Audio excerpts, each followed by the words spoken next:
মেয়েদের মন বোঝা নয় রে নয় সোজা, এ কথাটা 100% সত্যি। আমার মন তো আমি নিজেই বুঝি না, আমার মন কখন কি চায়। তাহলে আমার জামাই বেটা কেমনে বুঝবে আমার মন কি চায়? এ কথা কেন বললাম, ভিডিওটা শেষ পর্যন্ত দেখেন, তাহলে আপনারাও বুঝতে পারবেন। সকাল থেকে আমি মনে মনে একটা ডিসিশন নিলাম, আজকে আমি কোনো কাজ করব না। একটু পরে আবার ডিসিশন চেঞ্জ করলাম, না আজকে শুধু ঘর গুছানোর কাজ করব, আর কোনো কাজ করব না। তো যে বলা সেই কাজ, ঘরটা গুছিয়ে নিলাম। পরে খেয়াল করলাম আমার অনেকগুলো আধোয়া কাপড় রয়ে গেছে, কাপড়গুলো ধুয়ে দিই, তারপর আর কোনো কাজ করব না। কাপড়গুলো ধুয়ে ছাদে গেলাম কাপড়গুলো মেলে দিতে। ওমা দেখি যে কি সুন্দর রোদ উঠছে, একদম কড়া রোদ।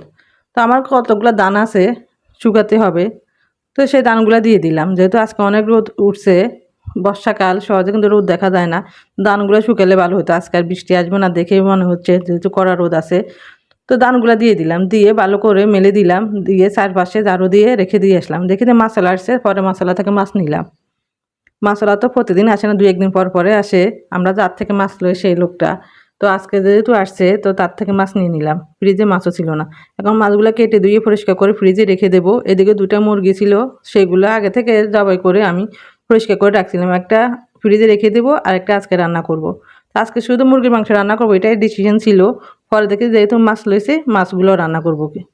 তো মাছ কেটে আমি ধুয়ে পরিষ্কার করে ফ্রিজে রেখে দিয়েছি, আর কিছু নিয়ে আসলাম চুলায় রান্না করার জন্য, মাটির চুলায় রান্না করব। তো দেখো মাছগুলো ভেজে নিয়েছি, এখন পেঁয়াজ টমেটো দিয়ে মাছগুলো রান্না করব।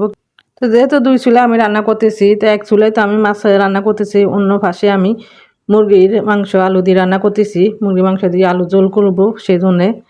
আর এদিকে মাছের যে চর্বি ছিল সেগুলো ভেজে নিয়েছি, যদিও আমি কোনোদিন এগুলা খাই নাই, আজকে এই প্রথম খাবো, জানি না কেমন হয়েছে। এদিকে ছেলে বলতেছে মুড়িঘণ্ট করার জন্য মাছের মাথা দিয়ে, সেই জন্য মুগ ডাল ভিজাইলাম। তো এগুলো রান্না করতে হবে। শিমের বিচি ভেজে রাখলাম কালকে তরকারি দিয়ে রান্না করার জন্য। দেখেন সকাল থেকে আর ডিসিশন নিচ্ছি আমি কোনো কাজ করব না, কিন্তু এখন কতগুলো কাজ করে নিয়েছি। এদিকে ফলা বসেছি দুপুরে রান্না খাওয়ার জন্য, আর সাদা ভাত রান্না করতেছি রাত্রে খাওয়ার জন্য। তো এই জন্য বলে মেয়েদের মন বুঝে অতটা সহজ না, সত্যি কথা। সকাল থেকে ডিসিশন যে কোনো কাজ করবো না, আর বিকেল পর্যন্ত এখন কতগুলো কাজ করে নিয়েছি। আর এদিকে বিকেলে যে বারান্দায় এসে দেখি যে আমার গাছগুলা কে জানি ফালাইছে, তো ভেঙেও গেছে 2-3টা গাছ। এখন এগুলোর মধ্যে পানি দিব, জানি না টিকে কিনে নাকি মরে যায়, সেটাও তো আমি জানি না। ওমা, বারান্দা দিয়ে দাঁড়িয়ে বাইরের দিকে তাকাতে দেখেছি গাছের মধ্যে কি সুন্দর ফুল ফুটে আছে।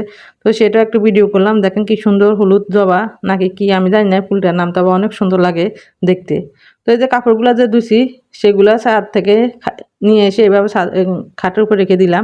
এখন এগুলো গুছিয়ে নিব। তো আজকে ভিডিওটা আপনাদের কাছে কেমন লাগছে অবশ্যই কমেন্ট করে জানাবেন। যদি ভালো লাগে একটা লাইক দিবেন, কমেন্ট করুন, শেয়ার করবেন। আর সবাই ভালোবাসা দিয়ে